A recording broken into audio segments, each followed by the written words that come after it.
Ada namanya seseorang yang bernama Ar-Rijal ya, atau Ar-Rajal bin Unfuah.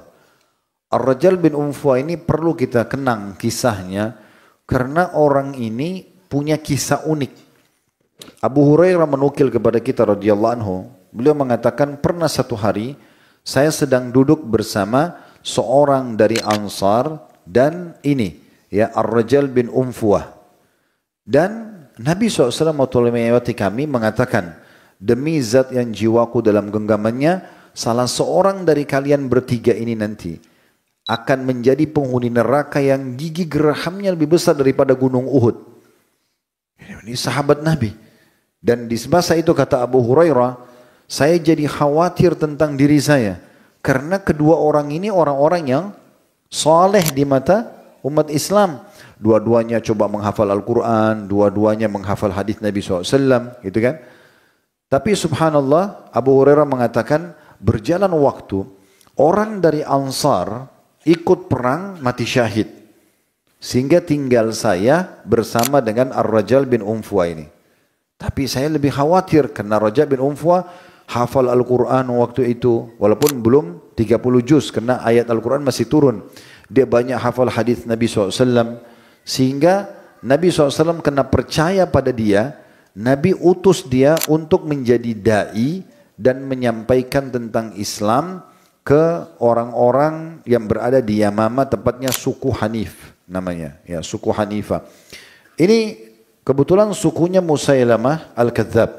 Musailamah ini teman-teman pernah datang ke Madinah. Semua teman-teman sukunya masuk Islam kecuali dia. Awalnya tidak mau masuk Islam dia, ya. Kenapa? Karena teman-teman sampai bilang, kenapa kau tidak mau masuk? Kenapa kau tidak segera masuk Islam? Kenapa masih nunggu sementara kami semua masuk Islam? Lalu dia ucapkan kata-kata didengarkan oleh Nabi. Dia mengatakan, kalau seandainya Muhammad mau memberikan kepadaku kedudukan dia, maksudnya sebagai Nabi dan Raja, setelah dia meninggal, aku akan masuk Islam. Maka Nabi SAW waktu dengar, Nabi marah dan keluar dari rumah beliau, masuk ke masjid dan mengatakan, saya demi Allah, saya tidak akan pernah memberikan ini pun kepadamu. Ya, dan Allah Subhanahu Wa Taala akan memberikan kekuasaan kepada siapa yang dia inginkan. Dan sesungguhnya aku mengiramu seorang yang pendusta. Maka keluarlah julukan Musailamah Al-Kadzab. Dan ternyata betul, dia pulang ke kampungnya untuk menutupi dirinya pada saat itu dia masih sempat masuk Islam. Ya, dalam beberapa athar, ada juga yang mengatakan tidak sempat masuk Islam. Kemudian dia pulang ke kampungnya, dia mengaku seorang Nabi. Lalu terus saja karena dia punya harta banyak, dia membayar orang-orang supaya mendukung dia dari sukunya. Dan akhirnya makin banyak orang yang ikut dia. Sebagian pengikutnya setelah Musailamah Al-Kadzab terbunuh di tangan Khalid bin Walid dan beberapa sahabat-sahabat Nabi, di antaranya ada kiprah tokoh kita ini, Zaid radhiyallahu anhu. Maka sebagian pengikutnya ditanya, kenapa kalian dulu ikut dengan Musailamah? Apakah memang karena dia benar atau hanya karena fanatik kesukuan? Hampir semuanya mengatakan karena fanatik kesukuan saja. Kami ingin ya bersaing dengan Quraisy. Suku Hanifah ini suku besar ya di Yamama, bersaing dengan Quraisy dari sisi perekonomian, peradaban, jumlah anggota sukunya dan segala macam. Maka kami hanya ingin bersaing saja. Musailamah Al-Kadzab ini, teman-teman sekalian, pernah mengirim surat kepada Nabi SAW ya, bahwasanya bumi ini kita bagi dua, ya. Setengah buat kamu, setengah buat aku.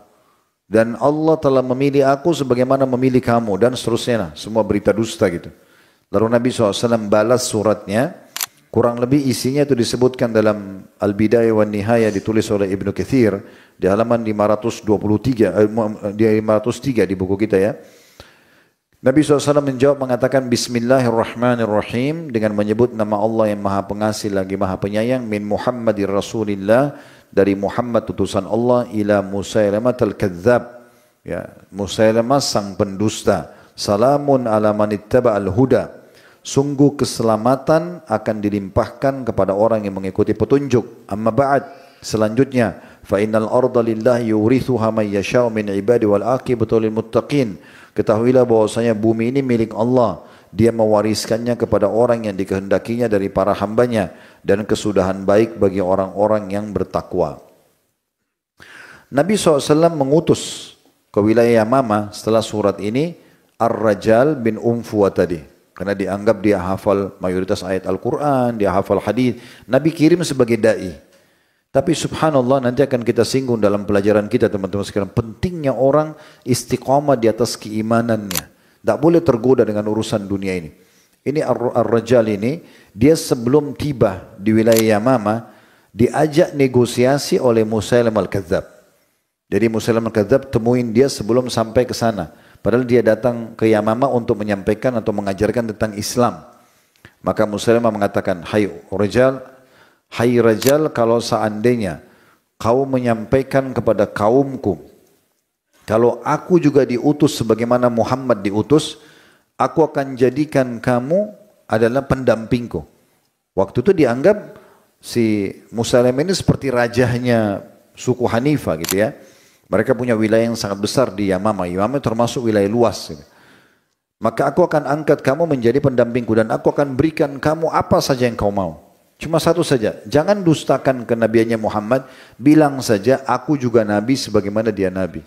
Subhanallah, di saat dijanjikan akan diberikan harta melimpah jabatan, yang terjadi Ar-Rajal pun terpengaruh.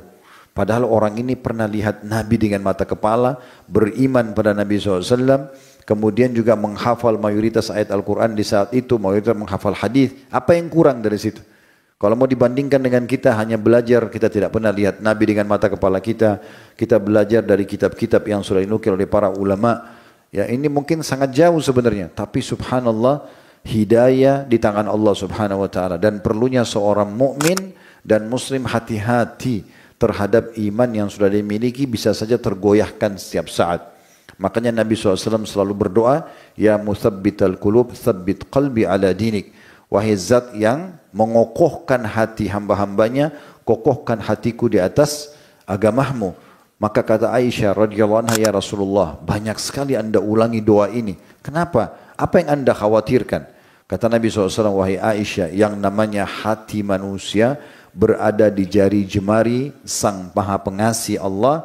Dia membolak-balikkan sesuai yang dia inginkan. Artinya, bisa saja kalau Allah mau Allah sesatkan seseorang, tapi tentu dengan kemahaadilannya.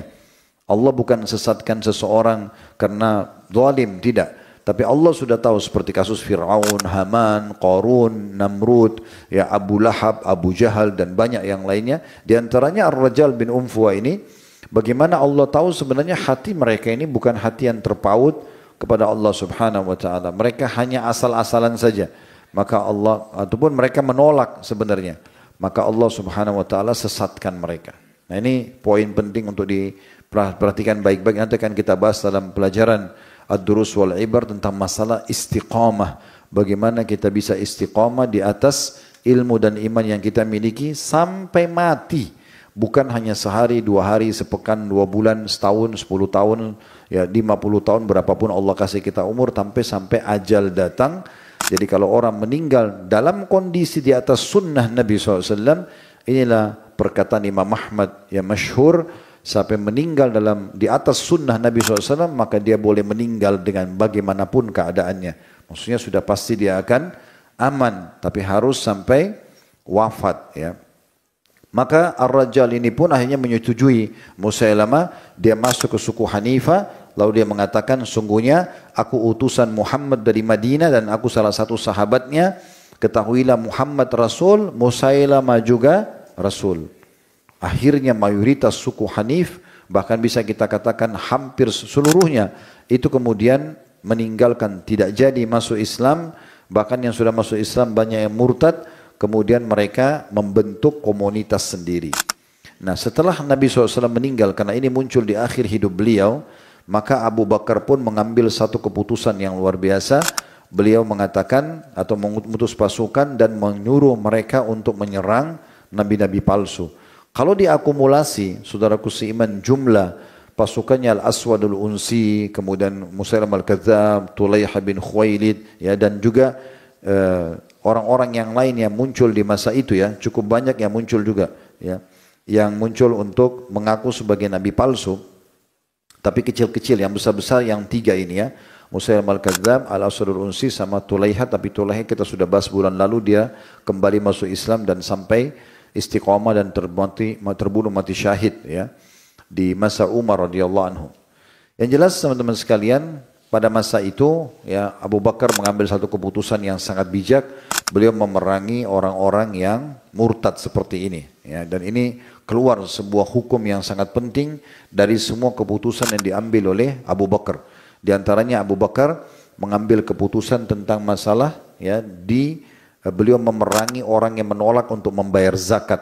Dan dari sikapnya Abu Bakar ini hampir seluruh ulama sepakat mengatakan bolehnya mengambil zakat secara paksa dari pemilik harta yang tidak mengeluarkan zakatnya karena menolak hukum zakat itu, bukan karena kejahilan ya. Dan juga di sini bolehnya memerangi orang-orang yang mengaku nabi palsu ya, sehingga akhirnya mereka habis dan tidak tersisa lagi pemahamannya tersebar di kalangan muslimin. Dan tidak asing di masa-masa sekarang bahkan ada yang mengaku juga sebagai nabi ya, yang harusnya tidak boleh dibiarkan tentunya. Baik, pada masa itu terjadilah peperangan antara muslimin dengan pasukan Musailamah al-Kadzab yang cukup besar sekali. Dan di masa itu pasukan Musailamah al-Kadzab ini saking kuatnya dan banyaknya jumlahnya sampai mereka berhasil menembus kemahnya Khalid bin Walid. Dan hampir saja Khalid bin Walid terbunuh pada saat itu bersama dengan istrinya. Tapi Allah SWT berikan perlindungan, muslimin berhasil memukul mundur mereka sampai akhirnya mereka sembunyi dalam sebuah perkebunan besar milik Musailamah. Dan di saat itu mayoritas sahabat mereka ya, semuanya berazam untuk bisa membunuh dua orang. Itulah Musailamah al-Kadzab sendiri dan Ar-Rajal bin Unfuah yang menjadi penyebab tersebarnya pemahaman kenabian palsu